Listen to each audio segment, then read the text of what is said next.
Next topic है हमारा T कोशिकाओं की एंटीजनों के प्रति प्रतिक्रिया। टी कोशिकाएं जो होती है, हम लोग पहले बी कोशिकाएं पढ़े है ना, बी कोशिकाओं के जैसे ही टी कोशिकाएं भी जो होती है वो एक क्लोन टी कोशिकाओं के उत्पादन के द्वारा एंटीजेंस के प्रति प्रतिक्रिया व्यक्त करते हैं। जो क्लोन होते हैं वही क्या करते हैं, टी कोशिकाओं के उत्पादन जहाँ पे होती है वहाँ पे एंटीजेंस के प्रति प्रतिक्रिया व्यक्त करते हैं, जिसको क्या बोलते हैं, एंटीजन से संबंधित होता है। इसलिए हमारे शरीर में विशिष्ट प्रकार के एंटीजनों के लिए अलग अलग कोशिकाएं होती हैं। 4 से 5 वर्ष या इससे अधिक समय तक जीवित रहती है। जो एंटीजनों के लिए विशिष्ट कोशिकाएं जो होती है वो लगभग हमारे बॉडी में 4 से 5 वर्षों या उससे अधिक तक जीवित रहती है। टी कोशिकाओं द्वारा उत्पादित एक क्लोन कोशिकाएं जो होती हैं वो एंटीजन के प्रतिक्रिया की दृष्टि से जनक टी कोशिका के समान ही होती है, लेकिन वे विभिन्न कार्यों को करती है। कौन कौन से कार्य करती हैं, ये निम्न प्रकार से है। ये मारक टी कोशिकाएं हो सकती है, जिसको क्या बोलते हैं, किलर टी सेल।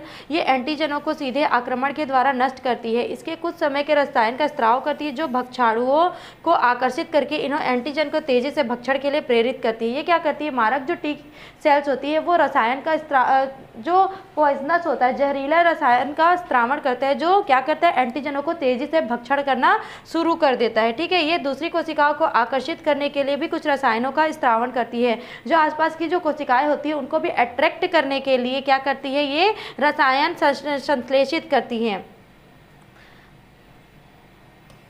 टी कोशिकाएं एंटीजन के उन स्थानों पर जाती है जहां पर एंटीजनों का आक्रमण होता है।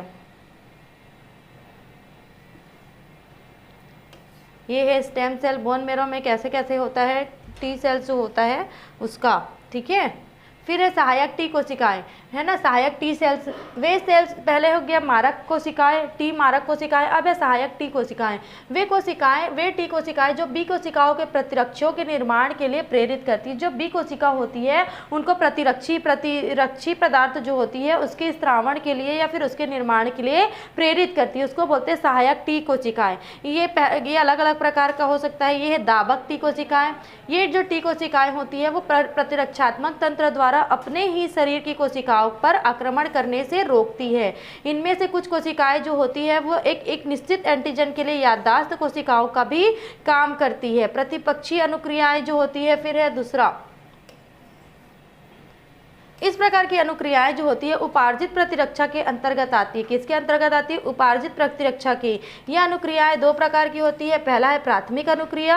हमारे शरीर में जब पहली बार किसी रोगजनक का संक्रमण होता है तो शरीर में होने वाली अनुक्रिया को, यदि कोई भी जो रोग होता है वो हमारी बॉडी में पहले आक्रमण करता है, इससे पहले वो रोग हमारी बॉडी में नहीं हुआ है, तो उस रोगजनक का जो संक्रमण हमारी बॉडी में होता है उसको बोलते हैं प्राथमिक अनुक्रिया। ठीक है, ये किसके अंतर्गत आता है, प्रतिपक्षीय अनुक्रियाएं की। अब है द्वितीयक अनुक्रिया। संक्रमण के पश्चात रोगजनक का सामना होने पर अनुक्रिया द्वितीयक अनुक्रिया कहलाती है। इसे एनामिस्टिक अनुक्रिया भी कहते हैं। किसको, सेकेंडरी जो द्वितीयक अनुक्रिया होती है उसको क्या बोलते हैं, एनामिस्टिक रिस्पॉन्स या एनामिस्टिक अनुक्रिया भी कहते हैं।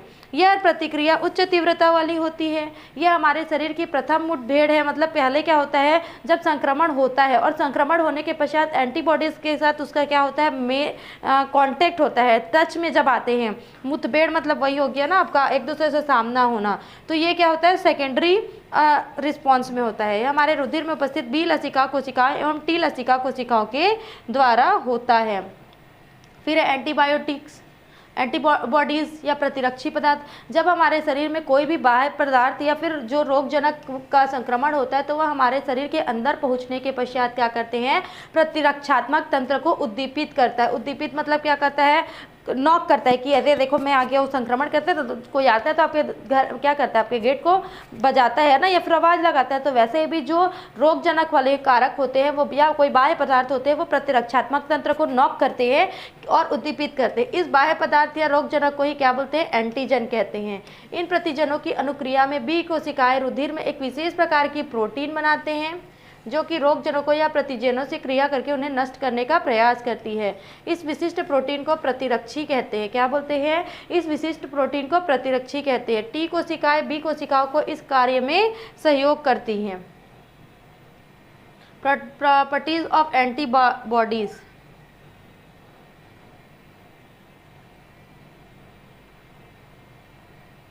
जो एंटीजन होता है पहले से, है ना, एंटीजन जो आता है उसको क्या करता है, जो प्रतिरक्षात्मक तंत्र में जो रसायन होते हैं वो क्या करते हैं, एंटीबॉडीज जो होते हैं वो उसके साथ क्या करते हैं, उसको अंदर आने से रोकते हैं और संक्रमण को बढ़ाने से रोकते हैं, उसको बोलते हैं एंटीबायोटिक्स, ठीक है, एंटीबॉडीज जो बोलते हैं।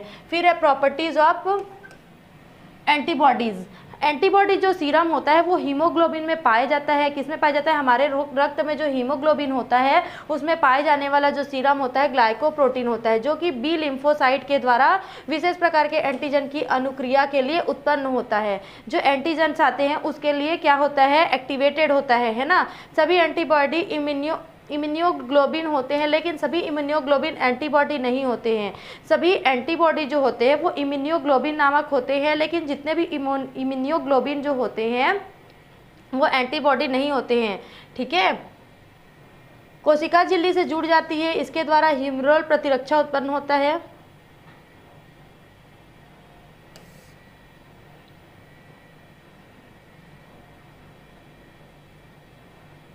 ये मोनोस्पेसिफिक अणु होते हैं क्योंकि ये केवल एक ही प्रकार के एंटीजन डिटर्मिनेट से जुड़ पाते हैं और प्रतिरक्षा,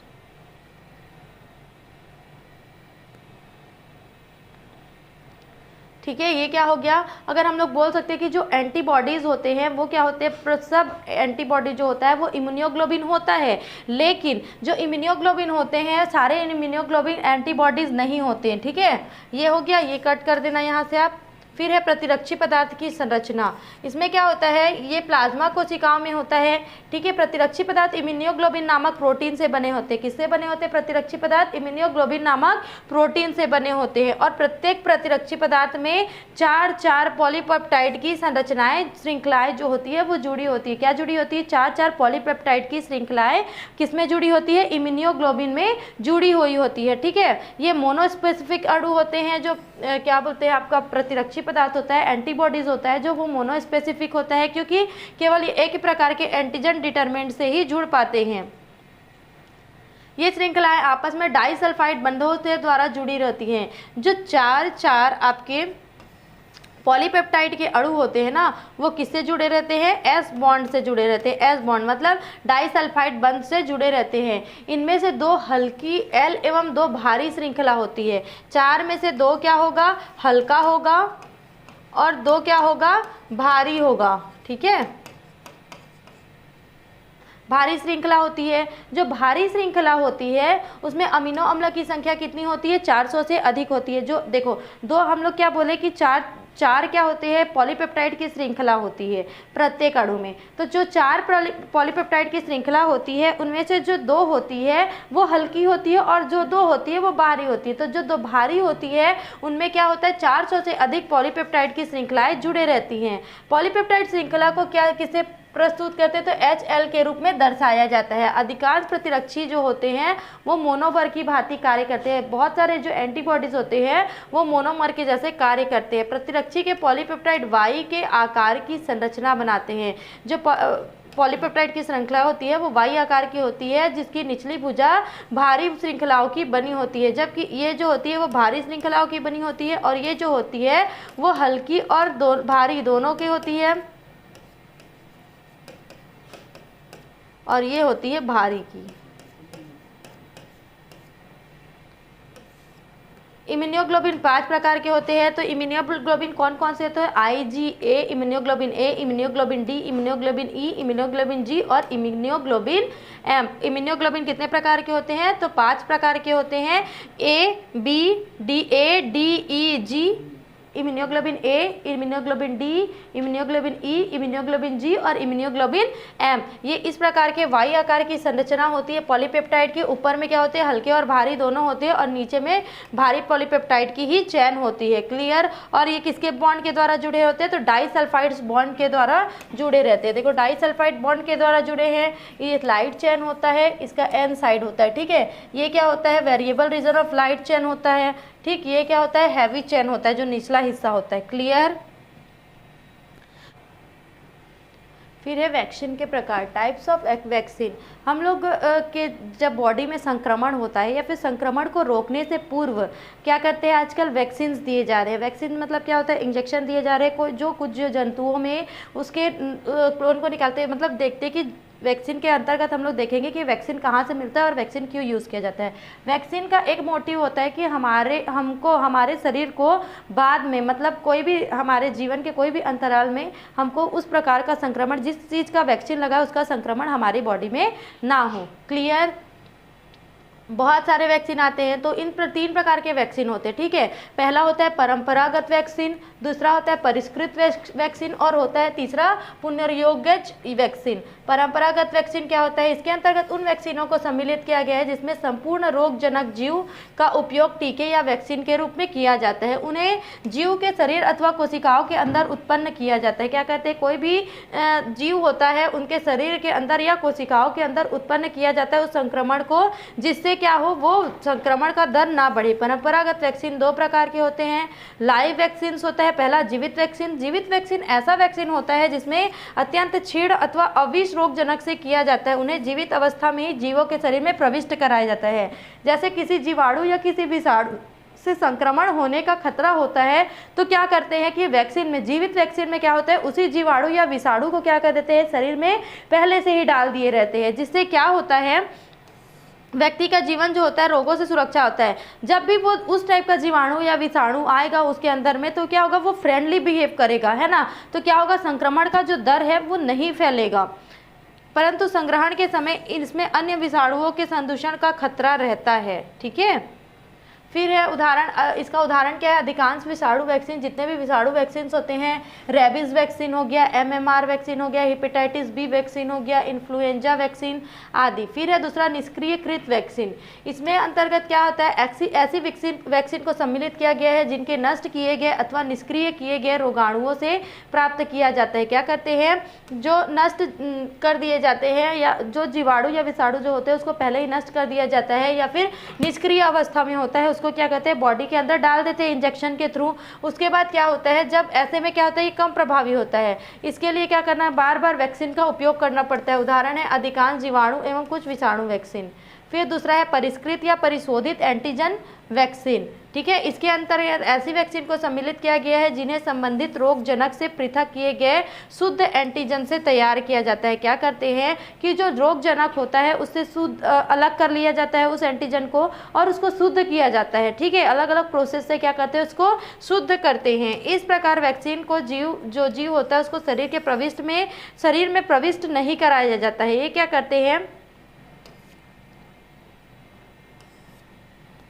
डायरेक्ट इसको क्या करते हैं, किसी भी जीव के शरीर में इंजेक्ट नहीं कराया जाता है। परिशोधित वैक्सीन की उत्पादन लागत काफ़ी अधिक होती है। क्यों अधिक होती है, क्योंकि इसको पहले उस जीवाणु से या फिर रोगजनक जो जीव होता है उससे अलग करना पड़ता है।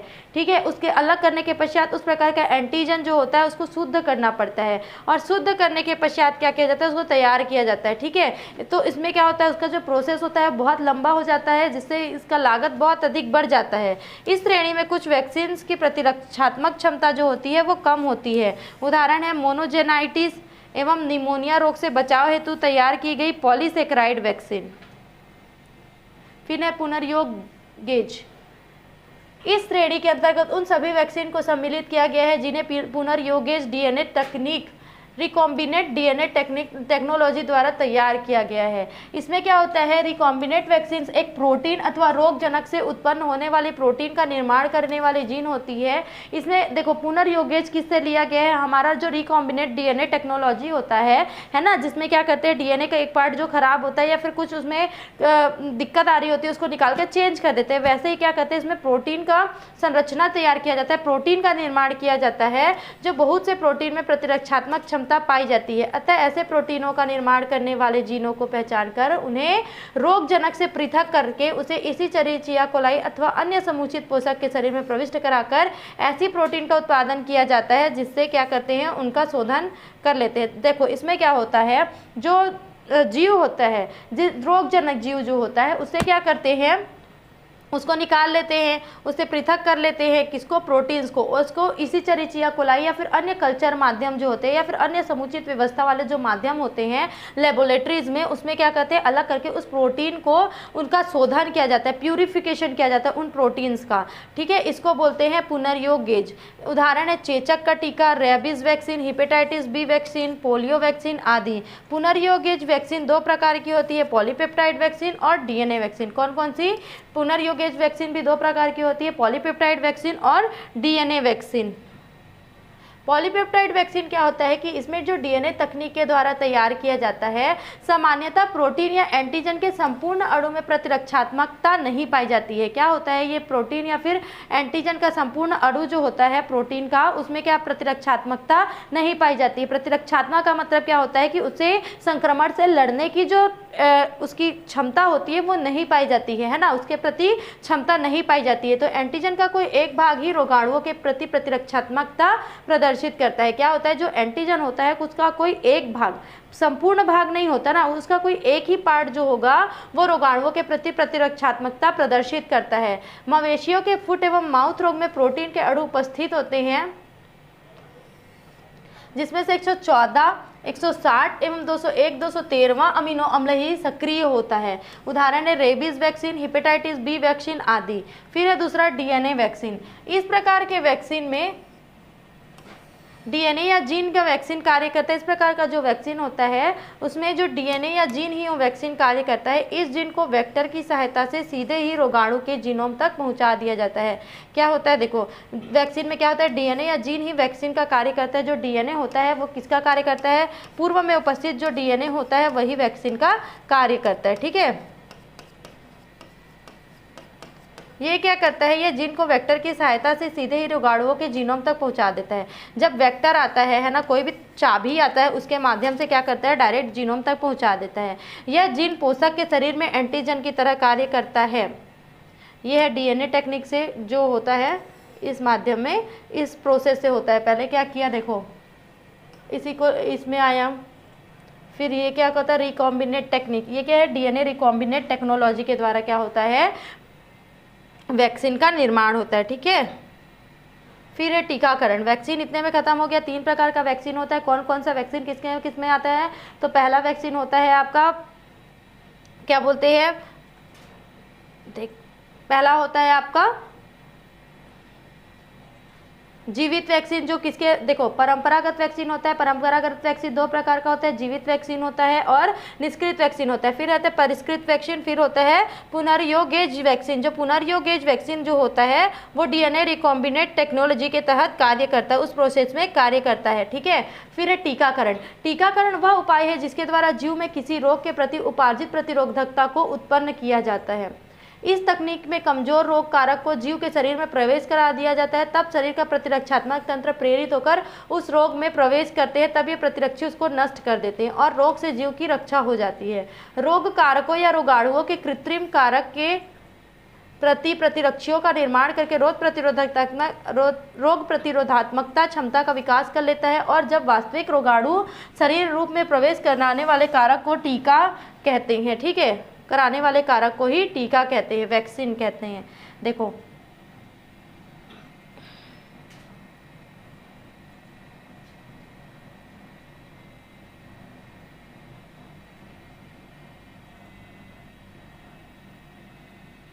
देखो इसमें क्या होता है आपका, हम लोग जो वैक्सीन पढ़े है ना, वो वैक्सीन ही है।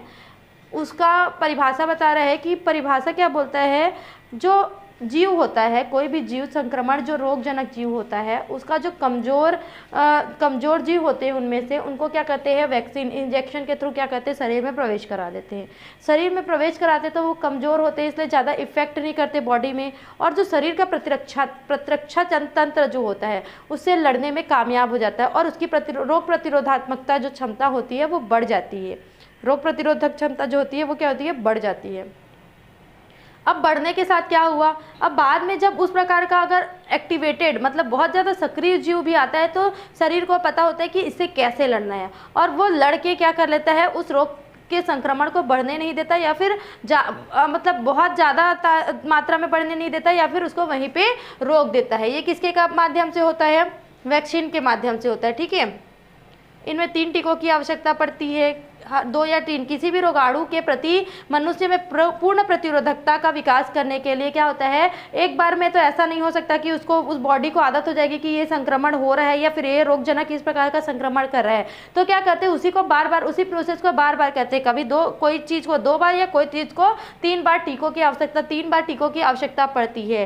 टीके की बाद में दी जाने वाली मात्राओं को बूस्टर डोज कहते हैं। जब टीका कंप्लीट हो जाता है तब उसके बाद बूस्टर डोज दिया जाता है कि और उससे खतरा ना रहे। ठीक है, इस कारण बच्चों को डीटीपी के 3 टीके लगाए जाते हैं, अर्थात दूसरे और तीसरे जो टीके होते हैं वो बूस्टर डोज होते हैं। बच्चों को पोलियो, टिटेनस, डिप्थीरिया, कुकुर खांसी, चेचक या छोटी मात्रा इत्यादि के टीके लगाए जाते हैं। टीकाकरण कार्यक्रम क्या होता है? 1974 में विश्व स्वास्थ्य संगठन वर्ल्ड हेल्थ ऑर्गेनाइजेशन ने विश्व के सभी बच्चों को डिप्थीरिया, टिटेनस, कुकुर खांसी, पोलियो एवं खसरा आदि के 6 रोगों से बचाव के लिए एक टीकाकरण प्रोग्राम, एक शेड्यूल डिसाइड किया हुआ है। इसे सन 2000 तक पूर्ण करने का लक्ष्य किया गया। भारतवर्ष में यह प्रोग्राम 1985 में प्रारंभ हुआ था। टीकाकरण का कार्यक्रम क्या करते हैं, सारे बच्चों को टीकाकरण लगाया जाता है। तो कौन कौन से टीका कब कब लगाया जाता है, आइए देखते हैं। तो 6 रोग, टीबी, जो टीबी का टीका होता है वो जन्म से 9 माह के अंदर, जब कोई बच्चा जन्म लेता है उससे 9 माह होने से पूर्व ही उसको लगवा देते हैं पहला खुराक। दूसरा खुराक 5 वर्ष के पश्चात, है ना। वैक्सीन का नाम है BCG, बैसिलस कोल्यूमिग्रेटिन, ठीक है, कालमेटगुरिन। फिर दूसरा रोग है खसरा, मम्स या रूबेला। जन्म से 12 माह के अंदर, मतलब जब बच्चे का जन्म होता है, अगर वो 1 साल का होने से पहले ही इस टीकों को लगाया जाता है। ये भी, इसका भी द्वितीय खुराक जो होता है वो द्वितीय खुराक जो होगा ये ऐसा होगा, ठीक है, 5 वर्ष के पश्चात लग जाएगा या फिर कभी कभी इसका नहीं भी लगाया जाता है। इसका है मिजेलस वैक्सीन। तीसरा है पोलियो, डिप्थीरिया और कुकुर खांसी।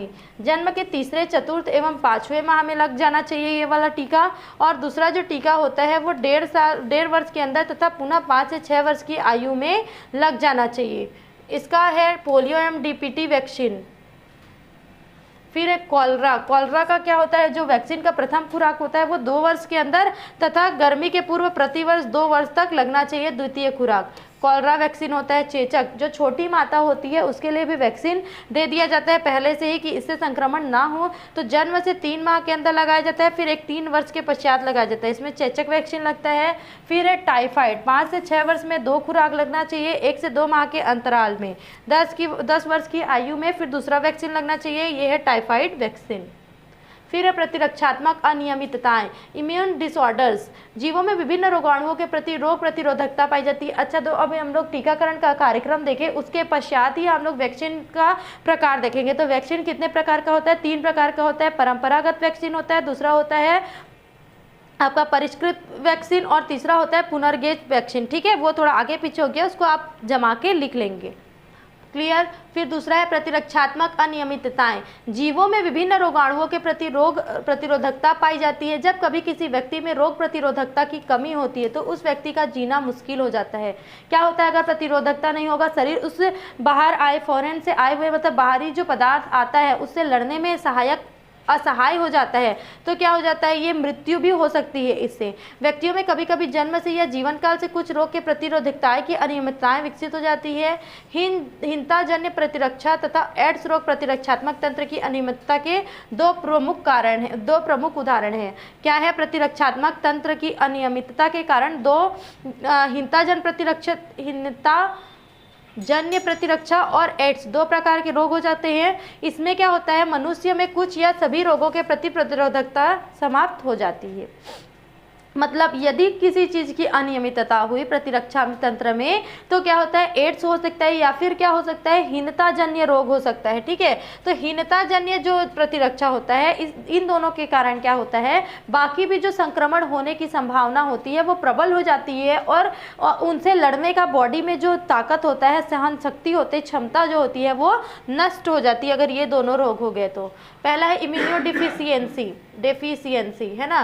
कभी कभी पैदा हुए मानव शिशुओं में बी और टी कोशिकाओं का अभाव होता है। कोई देखो सब में सब चीज़ हो ऐसा जरूरी नहीं है। तो कभी कभी क्या होता है कि जब बच्चा जन्म लेता है तो उस शिशु में क्या होता है, बी और टी मारक कोशिका, जो बी और टी सेल्स जो होते हैं वो उनका अभाव होता है। ऐसी स्थिति में ये शिशु विभिन्न प्रकार के संक्रमणों के प्रति उच्च ग्राह्यता प्रदर्शित करते हैं। क्या करते हैं ये, मतलब दूसरे जो संक्रमण होने हैं वो इनमें तेजी से हो सकते हैं। इस बीमारी को सीड कहते हैं, SCID SCID, SCID, severe combined immunodeficiency, immunodeficiency, ठीक है, इम्यूनो ये जुड़ा होगा, इम्यूनो डिफिशियंसी।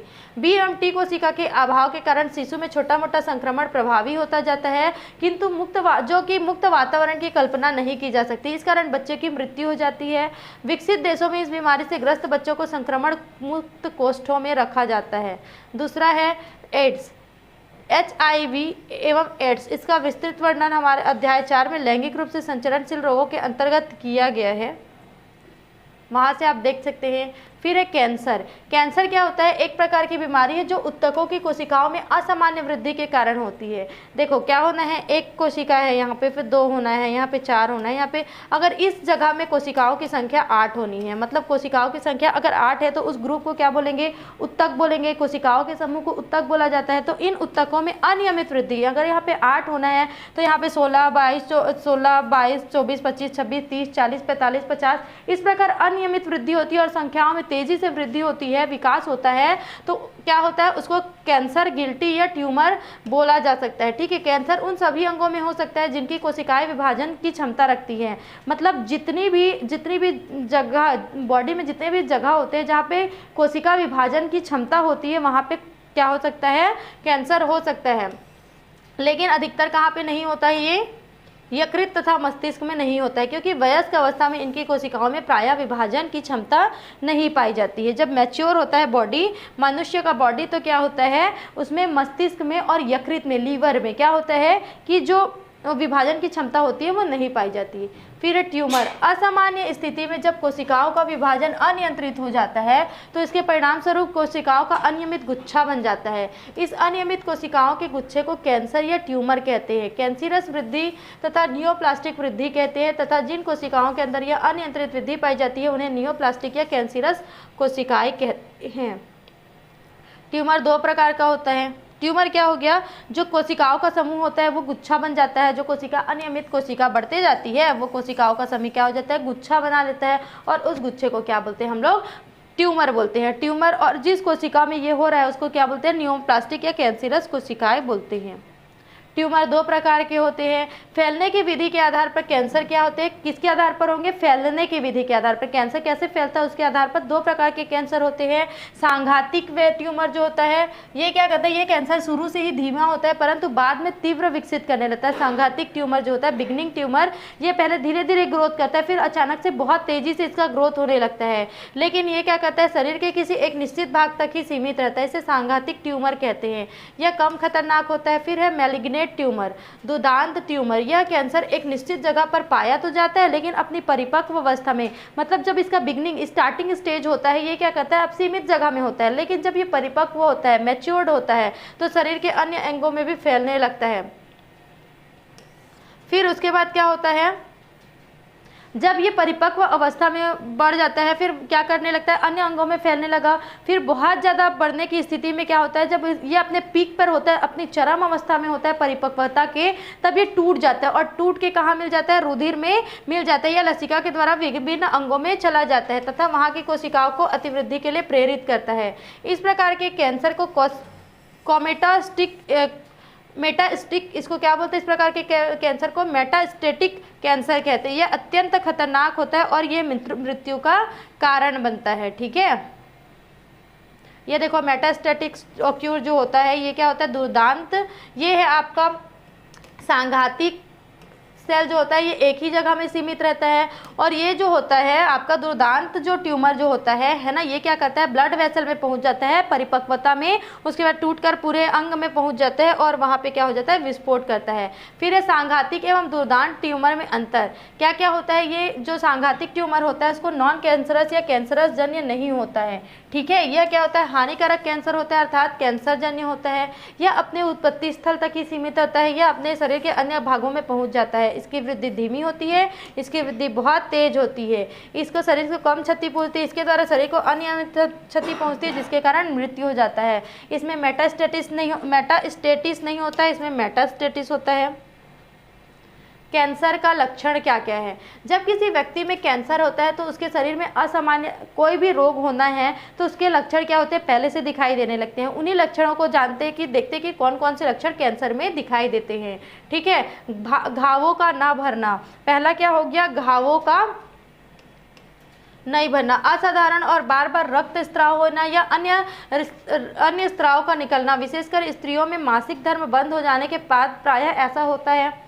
बिना दर्द के असाधारण घाट या शरीर में किसी भी भाग का बढ़ जाना, विशेषकर क्या होता है, स्तनों में गांठ पड़ जाता है, ठीक है। और इसका असाधारण वृद्धि होना, गले की खराबी होना, गले का रोग जो होता है वो ठीक नहीं होना या फिर भरने के नाम पर धीरे धीरे भरना, ठीक है। मूत्र विसर्जन की आदतों में परिवर्तन, बार बार अपच होना, खाने की चीज़ों को निगलने में परेशानी होना, मत्स्य एवं तिल के रंग के आकार में अचानक का परिवर्तन होना, किसी भी अल्सर का इलाज के बाद ठीक ना होना। यदि उपयुक्त बातें 2 हफ्तों से अधिक पाई जाती है तो तुरंत अच्छे डॉक्टर से परामर्श लेनी चाहिए। ये है कैंसरस सेल आपका। कैंसर उत्पन्न करने वाले रसायन कौन कौन से होते हैं, कोलतार 3,4 बेंजोपायरिन जो होता है वो त्वचा और फेफड़े का रसायन कौन कौन से होता है, जो कोलतार होता है ना, जो चिमनियों वगैरह में यूज़ किया जाता है उससे क्या होता है, त्वचा और फेफड़े का कैंसर होता है। जो धुआं होता है उससे भी त्वचा और फेफड़े का कैंसर होता है। मस्टर्ड गैस फेफड़े का कैंसर होता है। सिगरेट का धुआं, इससे भी कैंसर जो होता है वो फेफड़े में होता है। कैडमियम ऑक्साइड प्रोस्टेट ग्रंथि में, एफ्लाटॉक्सिन यकृत में, DES योनि में, वेनिलकोलाइड जो होता है वो यकृत में, और एस्बेस्टस जो होता है वो प्लूरल झिल्ली में कैंसर उत्पन्न करता है। कैंसर का प्रकार देखते हैं तो प्लूरल झिल्ली, अगर आज विश्व के लाखों लोग कैंसर से पीड़ित है, जिसमें अधिकांश क्या होता है, अधिकांश लोगों की मृत्यु हो जाती है, ठीक है। इसलिए इन सभी मरीजों में एक प्रकार के लक्षण परिलक्षित नहीं होते क्योंकि अलग अलग प्रकार के कैंसर होते हैं। तो आइए देखते हैं कि किस प्रकार का इनमें कैंसर कितने प्रकार में वर्गीकृत किया जा सकता है। तो कार्सिनोमोनास, इनकी उत्पत्ति उपकला उत्तकों से होती है। क्या होती है, उपकला जो उत्तक, एपिडर्मिस जो उत्तक होते हैं वहाँ से होती है। यह कैंसर जो होती है वो ठोस गिल्टी के रूप में तंत्रिकीय उत्तकों में होता है, ठीक है। पहला है शरीर की उपकला उत्तकों तथा इससे संबंधित ग्रंथियों में पाया जाता है। यह मस्तिष्क, सीने, त्वचा एवं ग्रेव प्रदेश जो कार्निवल रीजन जो होता है, कार्विकल रीजन जो होता है उसमें होता है। लगभग 85% कैंसर इसी प्रकार से होते हैं। किस प्रकार से, तो कार्सिनोमोनास। फिर है सार्कोमास। सार्कोमास भी ठोस गिल्टी के रूप में पाया जाता है। गिल्टी मतलब वो गांठ के रूप में पाया जाता है, लेकिन यह संयोजी उत्तकों, उपास्थि, अस्थि तथा पेशियों में विकसित होता है। ये कहाँ होता है, उपकला में विकसित होता है। जो सार्कोमास होता है वो अस्थि, उपास्थि, संयोजी उत्तकों तथा पेशियों में विकसित होता है। लगभग 2% कैंसर भी इसी प्रकार का होता है और लगभग 85 प्रकार का जो कैंसर होता है, 85% कैंसर जो होता है वो कार्सिनोमोनास के तहत होता है। फिर है लिम्फोमास, तीसरा जो है लिम्फोमास। लिम्फोमास जो होता है वो लसिका गांठों में प्लीहा अधिक मात्रा में लिम्फोसाइट बनाती है। क्या करता है, कैंसर में जो लसिका गांठें होती है, लसिका जो तंत्र होता है उसमें लसिका गांठें होती है, उसमें जो स्प्लीन होता है, प्लीहा जो होती है वो क्या करती है, अधिक मात्रा में लिम्फोसाइट बनाती है। मानवों में पाया जाने वाला लगभग 5% कैंसर इसी प्रकार का होता है। किसना, लिम्फोमास का। फिर है ल्यूकेमिया। इस प्रकार का कैंसर जो होता है वो संपूर्ण ल्यूकोसाइट में वृद्धि होता है। इसमें मनुष्य में पाए जाने वाला 4% कैंसर इसी प्रकार का होता है। इसे रक्त कैंसर भी कहते हैं। इसमें क्या होता है, ल्यूकोसाइट्स में होता है, पूरा ल्यूकोसाइट मतलब जितना भी ब्लड है उसमें वृद्धि करने का कारण होता है। ये कितने प्रकार, ये लगभग मात्र 4% होता है, लेकिन इसमें क्या होता है, बहुत जल्दी मृत्यु हो जाता है, ठीक है। उपयुक्त प्रकार 4 तो मेन प्रकार हो गए, कौन कौन से, कार्सिनोमास, है ना। फिर है सार्कोमास, लिम्फोमास और ल्यूकेमिया, 4 प्रकार के हो गए। इसके अलावा भी और है जिसमें बोल सकते हैं कि मेलानोमास, ये क्या होता है, वर्णक कोशिकाओं में होता है, मतलब शरीर की त्वचा में। ग्लियोमास जो होता है वो तंत्रिका तंत्र की अवलंबन कोशिकाओं में पाया जाता है। टोरोटोमास यह विविध प्रकार के कोशिका भिन्नन के कारण उत्पन्न होता है, ये भ्रूणीय विकास से संबंधित कैंसर होता है।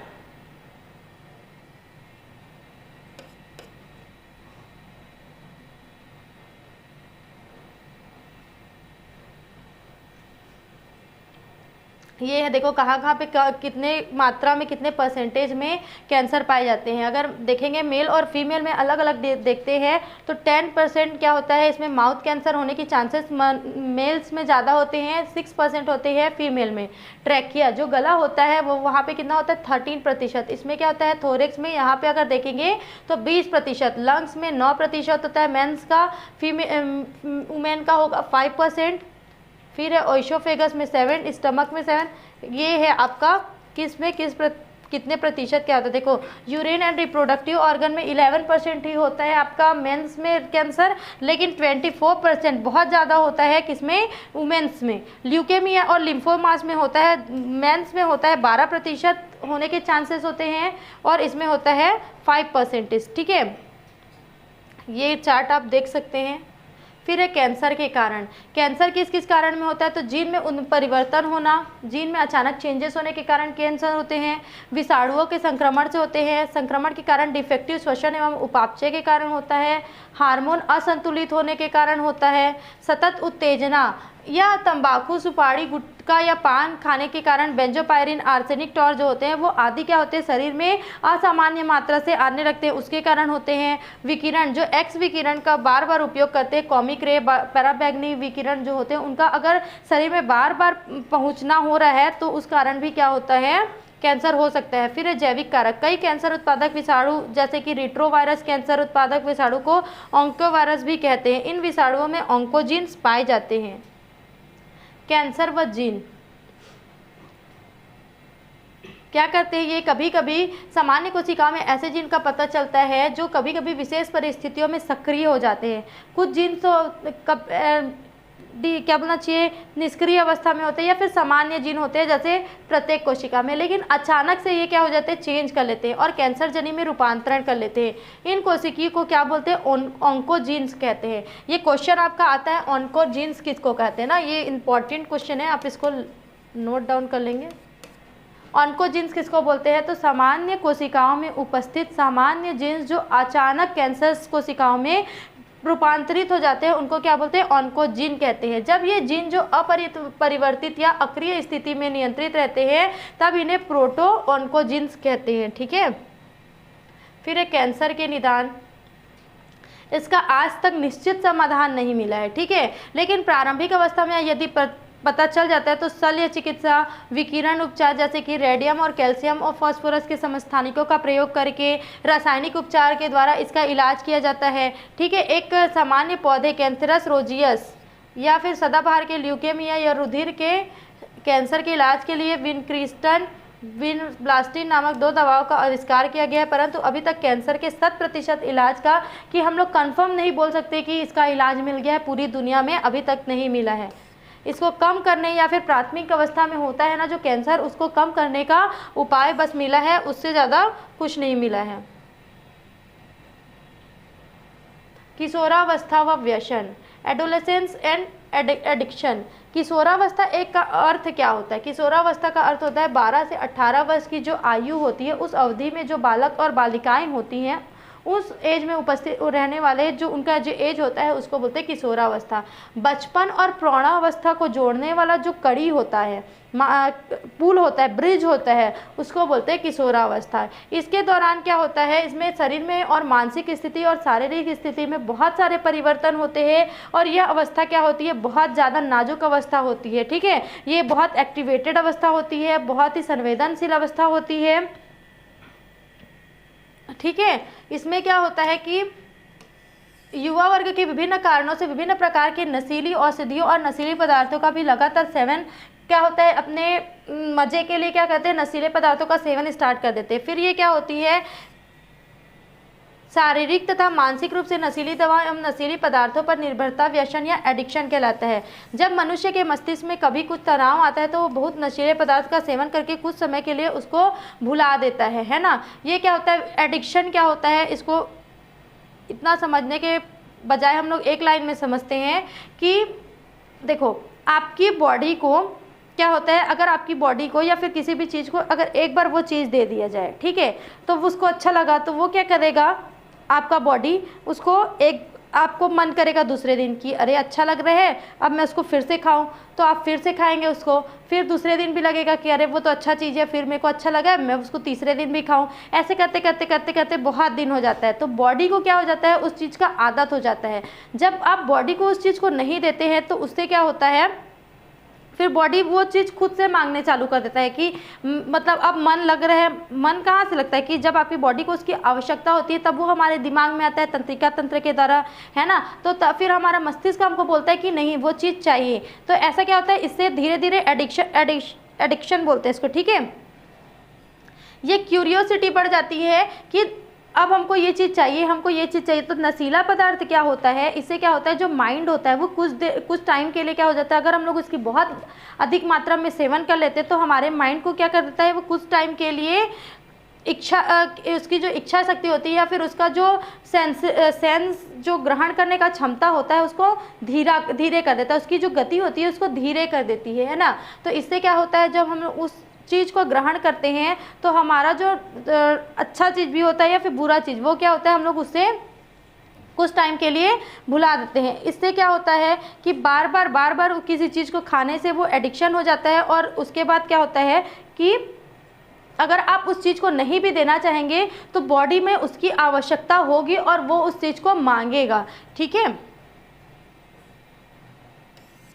इससे क्या होता है, किशोरावस्था में बहुत सारे जो दवाइयाँ होती है जो नशीली होती है उसका और फिर अलग अलग प्रकार के नशीले पदार्थों का सेवन जो होता है बढ़ जाता है, जिससे क्या होता है किशोरावस्था में जो व्यक्ति है उसका जब आगे चलता है, उसका जीवन जब आगे बढ़ता है तो उसमें शारीरिक और मानसिक दुर्बलता भी आ जाती है। इसमें क्या होता है, पौधों से प्राप्त कुछ औषधियाँ हैं जैसे कि एल्केलाइड्स जैसे मार्फिन, कोकीन, कैफीन, स्टिकिन, एट्रोपिन, कोल्बिसिन आदि, ये क्या होती है, नशीले पदार्थ होती है। तेल जैसे है अरंडी का तेल, लौंग का तेल, यूकलिप्टिस का तेल, ये भी क्या होता है, नशीला होता है। गोंद, गम, अरेबिक, अगर ये सब क्या होता है, नशीला पदार्थ होता है। टैनिन, जंतुओं से कौन कौन सी ड्रग्स प्राप्त होते हैं, देखते हैं जंतुओं से, ये तो हो गया पौधों से, प्लांट से, है ना। जंतुओं से प्राप्त उनके उत्पाद जो होते हैं इंसुलिन, थायराइड निष्कर्ष, यकृत निष्कर्ष, मछली का तेल, ये क्या होता है, नशीला पदार्थ होता है। अगर सूक्ष्म जीवों से भी प्राप्त होता है तो कौन कौन सा होता है देखते हैं। अच्छा, इसका दो प्रकार से यूज़ कर सकते हैं हम लोग। दो प्रकार से कैसे कि देखो यहाँ पे बताया गया है, इन सब का अगर थोड़ी मात्रा में किसी भी रोगजनक या फिर रोगों के लिए क्या करते हैं, उसमें भी औषधि का कार्य करते हैं, ठीक है। अगर इसकी ज़्यादा मात्रा लिया जाए, जैसे अल्कोहल जो होता है वो क्या करता है, इसका दो टाइप का यूज़ होता है, एक होता है रोगों में और दूसरा होता है नशीले पदार्थ व्यसन के रूप में, ठीक है। तो नशीले पदार्थ और व्यसन के रूप में क्या होता है, इसमें शारीरिक दुर्बलता और मानसिक दुर्बलता आ जाती है। लेकिन जो आपका औषधीय रूप में उपयोग होता है, जैसे कि सर्दी के दवाओं में या फिर क्या होता है एनेस्थीसिया में उपयोग होता है अल्कोहल का, जिससे क्या होता है जो बॉडी होता है, जो माइंड होता है, उसको बंद करने के लिए, स्थिर करने के लिए जब शल्य चिकित्सा का उपयोग करते हैं हम लोग, शल्य चिकित्सा के कार्य करना होता है, तब अगर यदि व्यक्ति जो है वो सेंस में रहेगा तो हम उनका ऑपरेशन नहीं कर सकते हैं ना। तो क्या करते हैं, उसमें अल्कोहल दिया जाता है, एनेस्थीसिया दिया जाता है। उसमें क्या होता है, उसमें अल्कोहल की मात्रा होती है, वो क्या करता है, जो दिमाग होता है उसको कुछ टाइम के लिए बंद कर देता है, कार्य करना बंद कर देता है, जिससे जो दर्द होता है उसका प्रभाव नहीं पड़ता है।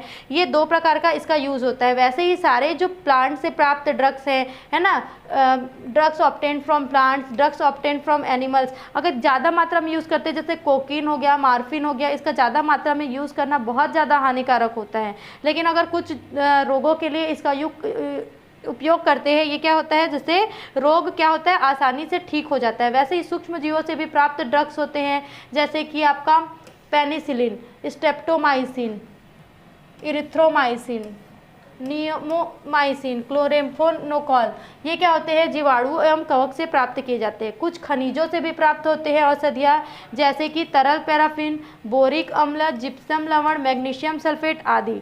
फिर है आदत डालने वाली औषधियाँ। आदत मतलब लगातार क्या होता है, अगर उसका उपयोग करते गए तो बॉडी उसका आदी हो जाता है और वो उसको चाहिए होता है, उसके बिना वो नहीं रह पाता। इससे क्या होता है, ये जो आदत होती है उससे कभी कभी अगर उस चीज़ को, अगर उस व्यक्ति को उस चीज़ की आवश्यकता हुई और अगर उस चीज़ की पूर्ति उसके बॉडी में नहीं हुई तो क्या करता है, उसके तंत्रिका तंत्र को प्रभावित करता है और उससे क्या होता है, जो जिस एडिक्टेड व्यक्ति जो होता है, एडिक्टेड जीव जो होता है, एनिमल जो होता है, उसको क्या हो जाती है, उससे मृत्यु हो जाती है। ठीक है, ये दो प्रकार का होता है, साइकोट्रोपिक औषधियाँ और साइकेडेलिक औषधियाँ। आदत डालने वाली औषधियाँ कितने प्रकार की है, तो दो प्रकार की। साइकोट्रोपिक औषधियाँ हैं जिसमें है सामक औषधियाँ जैसे कि बार्बिचूरेटस, बेंजीडाइजेपिन्स, ट्रंक्विलाइजर्स, फिनोथियाजिन्स, बेंजोडाइजेपिन्स। दर्दनाशक औषधियाँ हैं ओपिएट्स।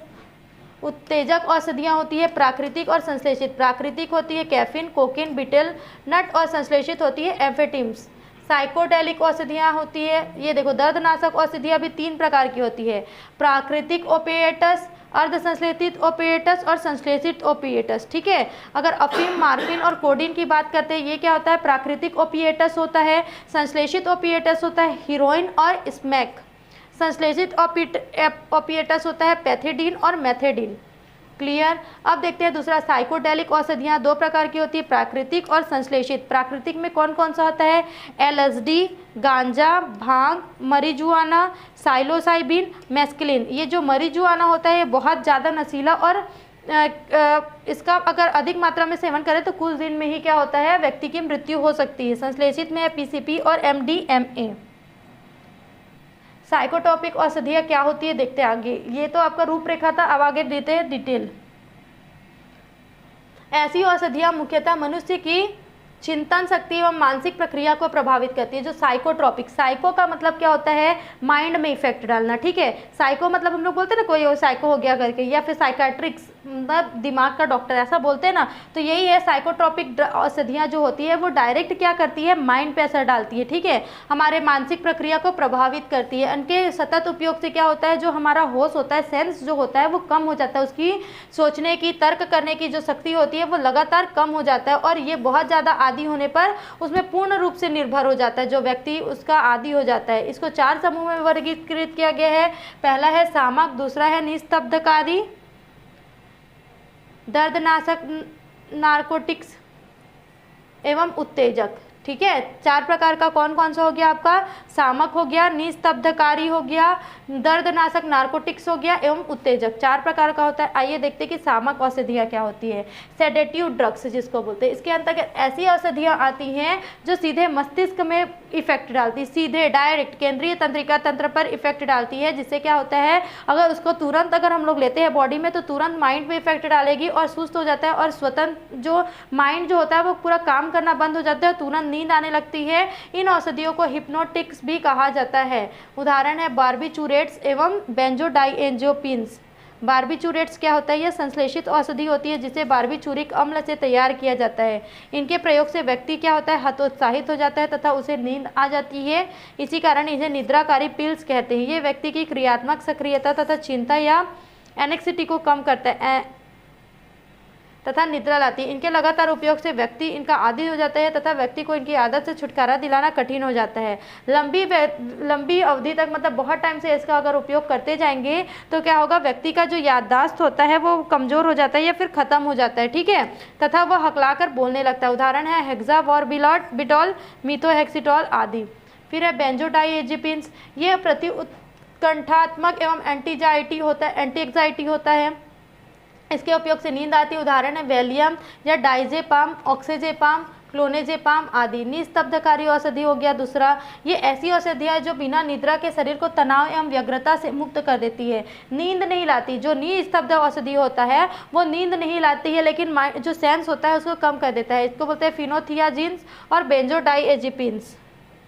फिर है दर्दनाशक नारकोटिक्स।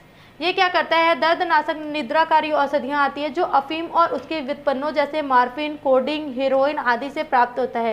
हेरोइन एक बहुत ही खतरनाक औषधि होता है जिसके उपयोग पर रोक लगी हुई है, लेकिन गैर कानूनी रूप से इसका उपयोग जारी है। यह एक तीव्र व्यसनकारी औषधि है, इस कारण इसके उपयोग को रोकने के लिए अंतर्राष्ट्रीय स्तर पर प्रयास किए जा रहे हैं। ओपिएट्स जो दर्द, तनाव और व्यग्रता नाशक दवा है जो रक्त दाब और श्वसन दर को क्या कर देती है, कम कर देती है। जो रक्त का प्रवाह होता है उसको धीरा कर देती है और जो श्वसन का प्रवाह होता है उसको भी कम कर देती है। सुस्ती और आलस्य पैदा करती है। इस दवा के व्यसन व्यक्तियों का भार क्या होता है, बहुत जल्दी कम होना प्रारंभ हो जाता है, याददाश्त घटने लगता है और व्यक्ति आलसी हो जाता है, काम करने की क्षमता नहीं होती है ना, संवेदनांग जो होते हैं उनकी क्षमता कम हो जाती है, सब नेत्र की पुतलियाँ सिकुड़ जाती है, बॉडी में अकड़न होता है, दर्द होता है, वो बहुत बार बार मूर्छित हो जाता है, बेहोश हो जाता है, लार निकलने लगता है, उसमें कोई कंट्रोल नहीं होता है ना। इसको लोग कैसे यूज़ करते हैं, तो लोग सूंघ कर यूज़ करते हैं, निगल लेते हैं या फिर इंजेक्शन से ग्रहण कर देते हैं। ठीक है, इंजेक्शन के रूप में लेने पर इंजेक्शन के माध्यम से व्यक्ति में दूसरी बीमारियां जैसे एड्स, हेपेटाइटिस का भी संक्रमण हो जाता है। हीरोइन से आदि जो व्यक्ति होता है उसके शरीर मानसिक रूप से, शारीरिक और मानसिक रूप से इसके ऊपर निर्भर होने लगता है और इसके बिना उनका जीना संभव नहीं हो पाता है, परंतु औषधि उपचार एवं सामाजिक और पारिवारिक प्रोत्साहन से इस दवा से मुक्ति ले सकते हैं। उत्तेजक औषधियाँ हैं। उत्तेजक औषधियाँ हैं जो तंत्रिका तंत्र को उत्तेजित करती है। इन दवाओं का उपयोग रिफ्रेशर की तरह किया जाता है, जैसे कि कैफीन, कोकीन इसके प्रमुख उदाहरण है। जो कैफीन होता है वो चाय में, कॉफ़ी में, है ना, कोको कोला में उपयोग किया जाता है, जिससे क्या होता है, व्यसन तो पैदा करता है लेकिन ये बहुत ज़्यादा मात्रा में नहीं होता, उत्तेजित करता है बस बॉडी को और माइंड को शांत करता है। ठीक है, शारीरिक रूप से इन दवाओं के प्रति निर्भरता नहीं पाई जाती, लेकिन मनोवैज्ञानिक रूप से इसके आदि व्यक्ति पाए जाते हैं। इनके उपयोग पर रोकने पर आज क्या होता है, उसमें क्या होता है, बेचैनी, व्यग्रता और थकावट महसूस होती है। फिर है साइकेडेलिक और हेल्यूसिनोजेन्स उत्पन्न करने वाली औषधियाँ। दूसरा, इन्हें क्या कहते हैं, वे औषधियाँ जो मनुष्य के विचार तथा भावनाओं को परिवर्तित कर देती है और विभ्रम की स्थिति पैदा करती है। इनका उपयोग करने वाला जो व्यक्ति होता है वह ध्वनि को देख सकता है और रंग को सूंघ सकता है। इससे क्या होता है, ध्वनि को देख सकता है और रंग को सूंघ सकता है। वह बहुत से रासायनिक पदार्थ इन दवाओं की श्रेणी में आते हैं, जिनमें से कुछ संश्लेषित किए जाते हैं और कुछ को विभिन्न प्रकार के पादपों और सूक्ष्म जीवों से प्राप्त किया जाता है। इसमें से जो भांग का पौधा होता है, आप लोग जो है भांग गांजा के बारे में सुना ही होगा आप लोग। इसमें मरीजुआना और हशीश तथा चरस जो है वो प्रमुख है, जिनका उपयोग भारतवर्ष में बहुत अधिक मात्रा में किया जाता है। ठीक है, उदाहरण है एलएसडी। एलएसडी को क्या बोलते हैं, लाइसर्जिक एसिड डाइएथिलमाइड, पिपरीडीन, साइलोसाइबिन आदि।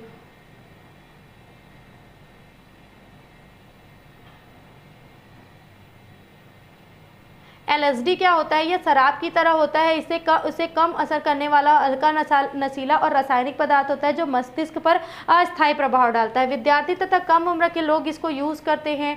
ठीक है, ये क्या होते हैं, धीरे धीरे उसका यूज़ करना प्रारंभ करते हैं, फिर इसके आदी हो जाते हैं। एलएसडी क्या होता है, क्लेविसिपस परप्यूरिया नामक कवक के वर्धी भाग से प्राप्त किया जाता है।